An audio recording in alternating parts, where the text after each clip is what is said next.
Attention please.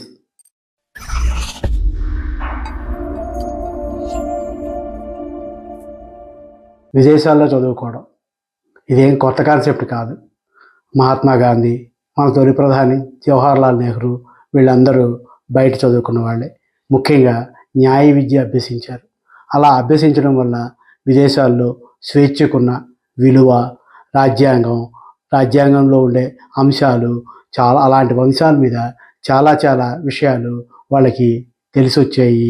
చాలామంది అక్కడికి వెళ్ళి చదువుకుని ఆ బ్రిటన్ లా ఉపయోగించి విదేశీ శక్తుల మీద పోరాడారు కూడా. మొత్తం మీద ప్రపంచ అవగాహన కూడా కలిగింది. అందుకని విదేశాల్లో చదువుకోవడం అనేది చాలా మంచి విషయం. పరాయి కల్చర్స్ అన్నీ తెలుస్తూ ఉంటాయి. ప్రపంచం ఎలా ఉందో ఇంకా బాగా తెలుస్తుంది. మనలో ఇంబైబ్ చేసుకోవడానికి కూడా చాలా అవకాశాలు ఉంటాయి. అంతటి మంచి అవకాశాలున్న విదేశీ విద్య గురించి తప్పుగా ఏమీ అనుకోక్కర్లేదు. అయితే ఒకప్పుడు ఐఐటీలు, ఎన్ఐటీలు, ఐఐఎంలు చాలా పెద్ద సంస్థల్లో చదివిన పిల్లలు వెళ్ళేవారు. ఇప్పుడు సాదాసీదా సంస్థల్లో చదివిన పిల్లలు కూడా వెళ్తున్నారు. ఇదే మార్పు. వాళ్ళొక్కలే అంటే ఇందాక మనం చెప్పుకున్నట్టు గాంధీ, నెహ్రూ గారు మాత్రమే అక్కడ చదివేసి మన దేశంలోకి వచ్చేయలేదు. ఇప్పుడు కూడా చాలామంది అక్కడ చదువుకుని మళ్ళీ మన దేశం వచ్చి మన దేశంలో పెద్ద ఉద్యోగాలు చేస్తున్నారు. ముఖ్యంగా యూనివర్సిటీల్లో, ఎన్ఐటీల్లో, ఐఐఎంల్లో అక్కడ ఉన్న ప్రొఫెసర్ల తాలూకా క్వాలిఫికేషన్స్ చూస్తే ఇదే తెలుస్తుంది. ఇక్కడ ఎంటెక్ చదువుకుని విదేశాలకు వెళ్ళి 1-2 డాక్టరేట్లు తెచ్చుకుని తర్వాత ఇక్కడ అసోసియేట్ ప్రొఫెసర్గానో, అసిస్టెంట్ ప్రొఫెసర్గానో చేరి తర్వాత ప్రొఫెసర్గా, డీన్గా పైకి ఎదుగుతున్న చాలామంది వ్యక్తులు ఉన్నారు. ఇందాక చెప్పుకున్నట్టు అన్ని వర్గాల వాళ్ళు వెళ్ళడం అనేది కోవిడ్ తర్వాత ఎక్కువైంది. కోవిడ్ తర్వాత ఏ స్థాయిలో ఎక్కువైందంటే 9 లక్షల మంది విదేశాలకు వెళ్ళారని ఒక లెక్క. లాస్ట్ ఇయరే 3 లక్షలకు పైగా వెళ్ళారని ఇంకో లెక్క. ఈ లెక్కలన్నీ చూస్తే విదేశాలకు వెళ్ళే విద్యార్థుల సంఖ్య పెరిగింది. ఇదివరకు రోజుల్లో ఒకరో ఇద్దరో ఐఐటీలో, ఐఐఎంలో చేరితే ఇప్పుడు మన కాలనీలోనే ఒకరో ఇద్దరో కనిపిస్తున్నారు. ఇంజనీరింగ్ చదివిన పిల్లలు 10-15 మంది ఉంటే ఇప్పుడు 100 మంది తారసపడుతున్నారు. ఇది తేడా. అదే రకంగా విదేశాలకు వెళ్తున్న విద్యార్థుల సంఖ్య కూడా పెరుగుతోంది. అయితే విదేశాలకు వెళ్తున్నప్పుడు కొన్ని విషయాల్ని చాలా బాగా అర్థం చేసుకోవాలి. మనం ఎందుకు వెళ్తున్నాం, అక్కడ ఏం చదవాలనుకుంటున్నాం, మనం స్థిరపడిపోవాలనుకుంటున్నామా, మళ్ళీ వెనక్కి వచ్చేద్దాం అనుకుంటున్నామా, వెళ్దాం అనుకుంటే మనకున్న ఫైనాన్షియల్ పొజిషన్ ఏంటి, మనకు అంత తట్టుకునే అవకాశం ఉందా, బ్యాంకు లోన్ ఎంత ఇస్తారు, వీసా ఏంటి, పాస్పోర్ట్ ఏంటి, ఏవి ఎందుకు ఉండాలి, ఏ పరీక్షలు పాస్ అయితే అక్కడ సీట్ ఇస్తారు, ఇలాంటి విషయాలన్నీ ముందుగా తెలుసుకోవాలి. లేకపోతే చాలా ఇబ్బందులు ఉంటాయి. ఇంకా బాగా చెప్పాలంటే వీటికి ఉద్దేశించిన టోఫెల్, జిఆర్ఈ, జిఏఎం ఇలాంటి పరీక్షలు చాలా ఉన్నాయి. విదేశాల్లో చదువుకునేందుకు, ముఖ్యంగా అక్కడ సమాచారం తెలుసుకునేందుకు మన దేశంలో పలు కన్సల్టెన్సీలు ఉన్నాయి. అవి మనకి పూర్తి వివరాలు చెప్తాయి. వాళ్ళ దగ్గరికి వెళ్ళి మనం ఏం చేయాలో, మనం ఏమనుకుంటున్నామో మొత్తం చెప్తే మనకి అవి చాలా బాగా సహాయపడతాయి.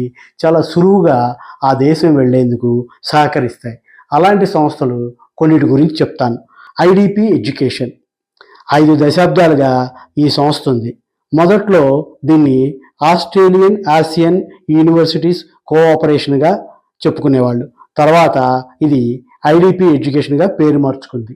విదేశీ విద్యకు సంబంధించి పలు సేవలని ఇది అందిస్తోంది. తర్వాత ఇంకో సంస్థ ఇన్ఫినిటీ గ్రూప్.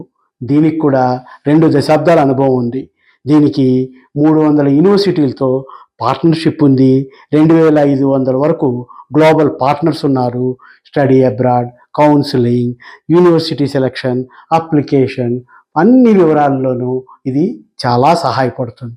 అలాగే ఇంకో సంస్థ వై యాక్సెస్. ఇది భారతదేశంలోనే పేరు పొందిన నమ్మకమైన సంస్థ. ఇది కూడా 25 ఏళ్ళుగా ఉనికిలో ఉంది. ఇది కూడా అన్ని విషయాల్లో సహకరిస్తుంది.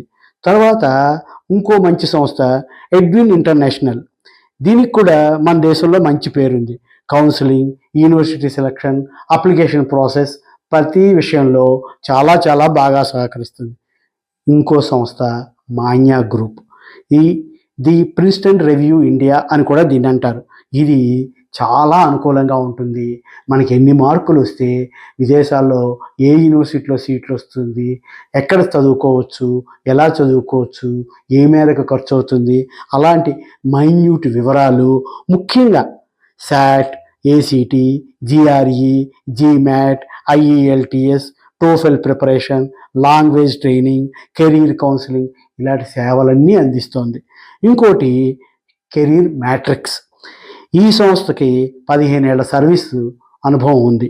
ఇది కూడా స్టడీ అబ్రాడ్కి సంబంధించి అప్లికేషన్ ప్రాసెస్ దగ్గర నుంచి ఆ దేశంలో అంటే ముఖ్యంగా మనం కోరుకున్న కాలేజీ, యూనివర్సిటీలో చేరే వరకు సహకారం అందిస్తుంది.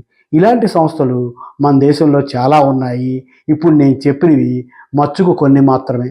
ఎందుకైనా మంచిది, ముఖ్యంగా విదేశాలకు వెళ్ళాలనుకునే విద్యార్థులు ఈ సంస్థల్ని ఒకసారి సంప్రదిస్తే అప్పటికి అప్ టు డేట్గా వివరాలు చెప్తారు. ఎందుకంటే ఇప్పుడు ట్రంప్ వచ్చిన తర్వాత అమెరికా విధానాలు మారిపోయాయి. మొన్నటి వరకు కెనడా కూడా చాలా ఆంక్షలు పెట్టింది. జర్మనీలో ఈ మధ్యన ఫీజులు పెరిగాయి అంటున్నారు. ఆస్ట్రేలియాలో ఇంకో రకంగా ఉన్నాయి.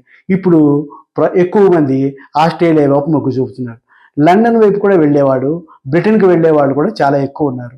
అక్కడే కొద్దిగా పరిస్థితులు మనకు అనుకూలంగా ఉన్నాయి అని తెలుస్తోంది.